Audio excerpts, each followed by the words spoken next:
Eu passei um mês com o Galaxy S23 Ultra, e não exatamente para fazer review, mas coloquei o meu chip, aplicativos de banco e revivi a experiência de usar um celular da linha S depois de mais de um ano usando dobráveis. Inclusive eu levei ele para curtir o carnaval. Nesse vídeo eu quero falar menos sobre especificações técnicas, mas como foi a experiência com o Android mais avançado de 2023 e como ele se saiu no dia a dia e também nas noites de folia. Você já sabe, se quiser comprar o top de linha da Samsung, tem links na descrição e comprando por lá, você nos ajuda a continuar trazendo conteúdos como esse aqui no canal. Bora falar do S23 Ultra? Pode subir a vinheta!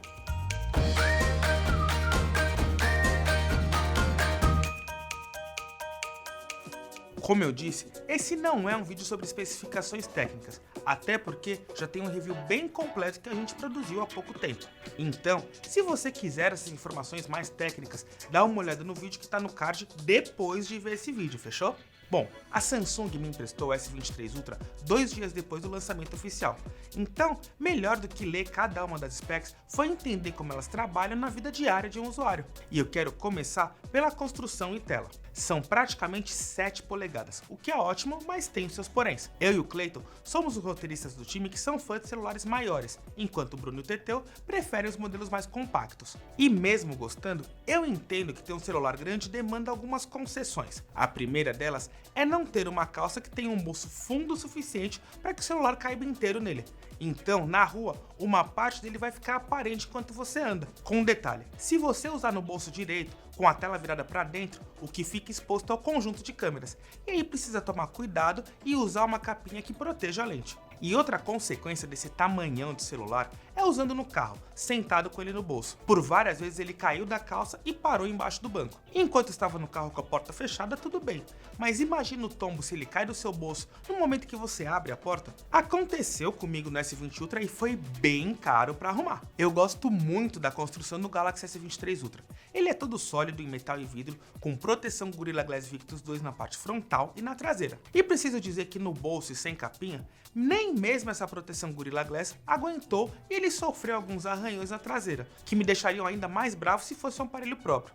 Aliás, eu já peço desculpa para a Samsung pelos arranhões. Isso aumenta a necessidade de uma case, e aí eu tenho uma má notícia. Eu dei uma olhada na loja online da Samsung para ver os preços de capinhas originais e me assustei com o que eu vi. Uma capinha de TPU transparente sai por R$ 177 à vista. A de silicone colorida simples custava R$ 249 enquanto eu produzia esse roteiro. Eu não sei em que momento um acessório para celular passou a custar tanto, mas se a gente olha para o lado da maçã, a capinha mais simples de TPU com MagSafe sai por R$ 575 e bom, próximo tópico. Voltando para a construção, eu gosto da posição dos botões que ficam do lado direito do celular, mas eu acho estranha a posição do chip de operadora. Deixa eu explicar melhor. No Note 20 Ultra da minha esposa, a gaveta ficava no topo do celular, mas aqui ele está na base, e o espaço para encaixar a chave fica muito próximo aos microfones, então o risco é grande de você, distraído, colocar a chave no lugar errado. E uma mudança que eu gostei do Galaxy S22 Ultra por S23 Ultra foi a mudança da curvatura da tela. O celular ficou mais abaulado, com as laterais um pouco maiores, e isso melhorou bastante a pegada. Não era difícil ver o modelo do ano passado escorregando na mão, e essa mudança melhorou bastante. Ah, ele é um celular pesado na mão, nada menos que 237 gramas. Ele só é 36 gramas mais leve, ou uma fatia de presunto, quando comparamos com o Z Fold 4 e seus 263 gramas. Se você sair do celular mais leve para o S23 Ultra, vai sentir o peso na mão durante um tempo mais longo de uso. Mas aí, mais uma vez, eu olho para o outro lado da força e lembro que o iPhone 14 Pro Max pesa 240 gramas. Sim, os topos de linha estão ficando estranhamente mais pesados. Mas deixa eu mudar de assunto. Falando da tela, esse é daqueles pontos que mesmo tentando, é difícil achar um ponto para criticar. Todo ano a Samsung inclui nos seus eventos um trecho sobre como a sua tela está mais brilhante, menciona os picos de nits, que ficam maiores a cada ano, mas só realmente usando a tela para explicar. A tela da Samsung brilha, e não é só força de expressão. Eu uso o Z Fold desde dezembro de 2021, e é impossível não notar a diferença, mesmo que em tese os dois modelos tenham a mesma tecnologia de display, comparando, claro, com a tela externa do Fold. O Dynamic AMOLED 2X entrega uma abordagem de cores muito perto da perfeição. É muito gostoso consumir qualquer tipo de conteúdo nela, porque os pretos são bem profundos e as cores não passam aquele tom lavado. Conteúdos de natureza ou praia, para quem gosta, são extremamente agradáveis de assistir, e ele se dá bem mesmo nas cenas escuras. E eu preciso de dizer que ela tem 6.8 polegadas, o que é uma tela bem grande, 120 Hz de taxa de atualização e uma resolução Quad HD, com 1440 por 3088 pixels. Eu uso o Samsung Linha S há bastante tempo e posso te dizer tranquilamente que você não precisa regular a tela para resolução máxima e vai ganhar alguma autonomia de bateria deixando em Full HD, porque a tela é boa o suficiente. Falando da vida real, a grande vantagem de você ter um display com esse nível de brilho é que não importa quão ensolarado esteja o seu dia, você sempre vai conseguir ter uma boa visualização na tela, não tem jeito. Tá, o iPhone 14 Pro Max chega a 2000 nits. Dava para a Samsung buscar? Dava, mas para quê? O ponto que eu preciso dizer é que se você assistir a análise do S22 Ultra que a gente fez no ano passado, vai ver os mesmos elogios. A tela dele é praticamente a mesma da atual geração, quando a gente fala em tecnologia. E a fabricante optou por praticamente não mudar de um ano para outro. São as mesmas especificações nos dois modelos. Ela ainda tem o suporte a Always On Display, que é um recurso que eu curto muito desde meu antigo Galaxy S7, e suporte a caneta S Pen, que é o motivo desse celular adotar o design mais quadrado da antiga linha Note.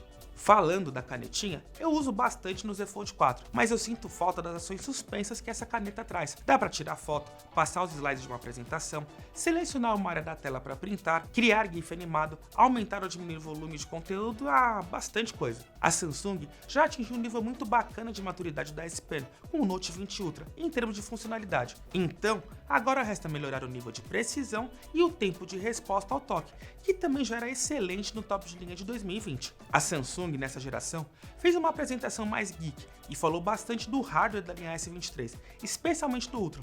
E por que isso? Porque a Samsung parece ter estendido a sua parceria com a Qualcomm e abandonado, pelo menos por hora, a ideia de trazer versões diferentes de seus celulares, com Exynos e Snapdragon. E a fabricante cobrou da Qualcomm essa ampliação da parceria, e o resultado foi o Snapdragon 8 geração 2 for Galaxy.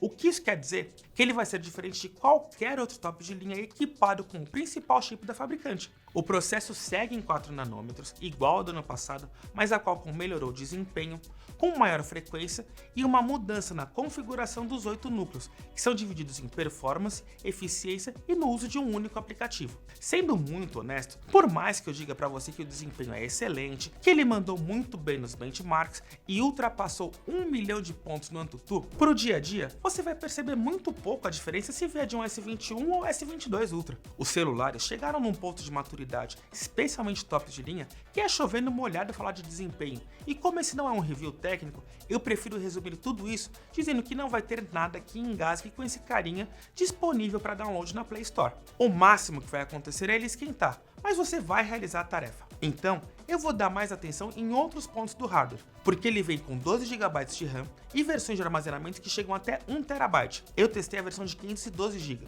Não espere um cartão de memória, porque a Samsung removeu o slot faz tempo, e até tem uma lógica para isso, que eu vou tentar explicar. Com memórias mais rápidas, no padrão UFS 4.0, se ele aceitasse um cartão de memória, é bem provável que ele tivesse uma velocidade de leitura inferior a esse padrão, e poderia dar alguma lentidão ao acessar os arquivos que estão nesse SD card. E aí, com mais opções de armazenamento, você mitiga esses problemas. E tá bom.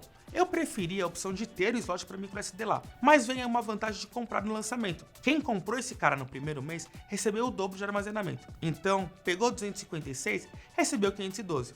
Comprou 512, toma aí 1 TB. E se eu falei de hardware, eu preciso falar de software. Essa linha estreou a One UI 5.1, que tem chegado aos poucos nos tops de linha da empresa. Tem um vídeo aqui no card sobre as mudanças da One UI 5.0 comparada com a versão 4.1, e sinceramente, eu não sei como eu consegui achar tantos detalhes para diferenciar uma da outra. Foi uma atualização incremental, e o principal foi acompanhar o Material Design em mais aplicativos e trazer mais opções na paleta de cores. E aí vale o elogio para a Samsung. A One UI é uma interface tão bem resolvida, está tão madura, que sobra pouco o que inovar. A tendência é que a gente veja atualizações mais incrementais mesmo, e tá ótimo. A gente concorda aqui no canal que a One UI é a melhor interface de usuário Android, e aquela que realmente traz recursos que melhoram o celular além daqueles já trazidos pelo Google. O único ponto de atenção é que ela é pesada. Na minha unidade de testes do S23 Ultra, o sistema ocupava quase 100 GB. E aí, imagina se viesse uma versão de 128 GB? Pois é, sorte de quem aproveitou a opção para ter o dobro do armazenamento.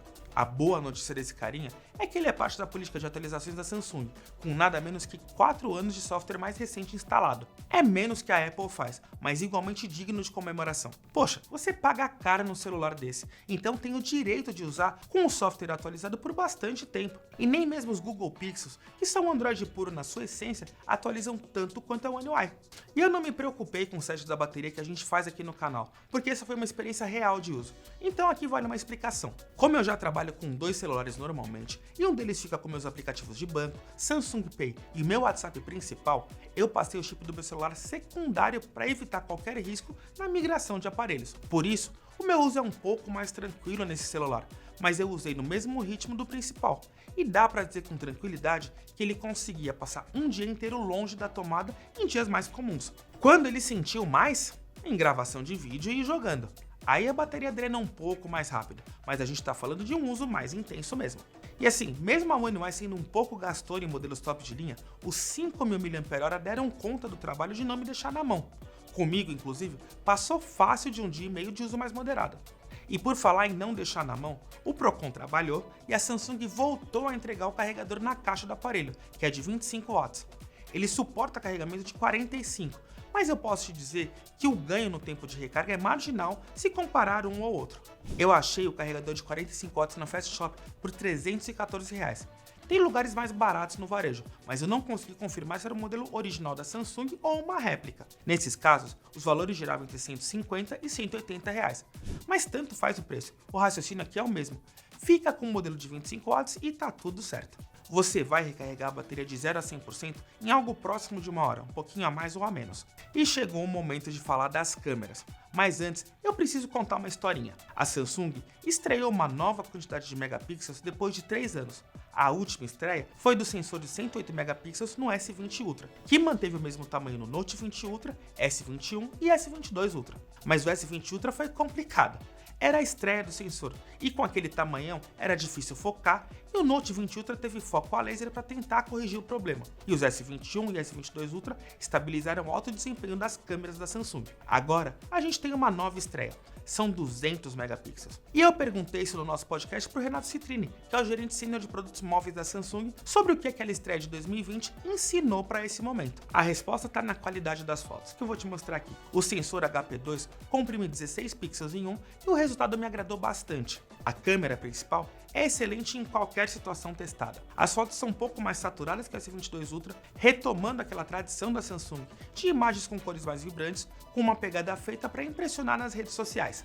Mas o que eu gosto mesmo é de me aproximar da imagem usando as duas lentes de zoom. E eu quero mostrar um exemplo mais cristalino que eu fiz no carnaval. Eu tirei essa foto da Sabrina Sato, no meio da avenida. Eu tava a uns 20 metros dela, num camarote do Sambódromo, e usei a lente de 10x de zoom. Dá pra ver com boa riqueza de detalhes, não só a Sabrina, mas as pessoas olhando para ela do outro lado da avenida e os garçons do camarote do lado oposto. Ainda no carnaval, eu gravei com os mesmos 10x de zoom esse vídeo estável do Marcelo Adnet sambando. Era a mesma distância e aqui tinha um agravante de ser um vídeo noturno. Tentar gravar esse vídeo com outro celular seria sinônimo de vídeo tremido e sem definição, mas aqui zero problemas. Essa foto aqui com a alegoria escrito Grajaú era um dos carros da primeira escola a entrar, a terceiro milênio. Aqui eu usei o zoom híbrido de 50x, e apesar de as pessoas em volta não estarem tão bem definidas, dá para ter um registro até que digno desse momento. Eu estava a uns 300 metros dessa alegoria. E eu aproveitei as fotos à noite no carnaval para te mostrar o Nightography, que evoluiu com a chegada dos 200 megapixels da câmera principal. O ambiente naturalmente escuro, mas com muitas luzes indiretas e cores bem saturadas, é bastante desafiador para qualquer câmera. Mas o Nightography me ganhou mesmo em uma foto despretensiosa que eu fiz no meu prédio. Era mais de meia-noite e não tinha nenhum refletor ligado aqui. E repara como ele clareou o prédio e a piscina. Foi um resultado muito acima do que eu imaginava. Outra coisa que eu gostei bastante foi do modo retrato em vídeo, que é capaz de detectar pessoas, animais e objetos, e funciona muito bem, mesmo à noite. É um concorrente à altura para o iPhone 14 Pro Max? É, mas eu ainda sinto o modelo da Apple melhor nesse aspecto. Aliás, é bom ressaltar que todas as câmeras traseiras gravam em 4K a 60 fps e ainda tem o modo 8K a 30 fps. E tá, a não ser que você tenha uma TV 8K e possa ver todo o potencial dessa resolução, a grande notícia aqui é poder fazer um corte desse conteúdo em 8K, que vai ser um 4K a 30 fps sem perdas. Por fim, a câmera frontal perdeu o sensor de 40 megapixels e agora são 12. Mas você não vai sentir tanto assim a diferença de uma geração para outra. Eu gosto das fotos e dos vídeos gravados por ela, que preserva aquela pegada mais saturada e mantém a boa definição também à noite. Por fim, ele foi muito bem no Instagram. Várias vezes eu consegui postar direto da câmera do aplicativo e os conteúdos saíram em alta definição. Tem uma máxima que é de sempre gravar offline e depois subir para o Story para quem tem Android. Mas esse cara aqui conseguiu ter ótimos resultados direto no Story. E aí eu preciso concluir esse vídeo. O S23 Ultra parece não inovar olhando por fora, já que é a mesma construção, a mesma posição das câmeras, praticamente a mesma tela e as principais mudanças são o chipset e a nova câmera principal. Aliás, esse é praticamente um resumo da linha iPhone 14 Pro também. Como eu já falei antes, os celulares tops de linha chegaram a um nível de maturidade que é difícil uma revolução de um ano para outro. Mas o S23 Ultra conseguiu evoluir em relação ao ano passado em pontos que nem pareciam possíveis. O conjunto de câmeras praticamente não erra em nenhuma situação. O chipset conseguiu ter um desempenho ainda melhor e a bateria manteve uma boa autonomia. É difícil encontrar um defeito nele, e com um mês usando todo dia, foi muito boa a experiência. Eu tenho um iPhone 13 Pro Max como celular secundário para produzir conteúdo, e depois desse tempo com o flagship da Samsung, eu pensei que eu trocaria fácil para um modelo da sul-coreana. E o principal motivo para mim são as duas câmeras de zoom, algo que os iPhones não têm. Eu nem comentei sobre astrofotografia ou o zoom de 100x porque é legal, mas apenas mais do mesmo. Só que poder usar uma lente dedicada para 10x de zoom sem perdas já é sensacional, e foi o que eu mais gostei. E no dia a dia, talvez o principal problema dele seja o seu tamanhão, que é um pouco incômodo, mas essa é a nossa opinião. E você, o que achou? Conta pra gente aqui nos comentários. Aproveita para deixar o like se você gostou do vídeo e compartilhe esse conteúdo com aquele amigo ou amiga que tá atrás de um S23 Ultra, fechou? Da minha parte eu fico por aqui e espero ver vocês nos próximos vídeos. Um grande abraço, meus queridos!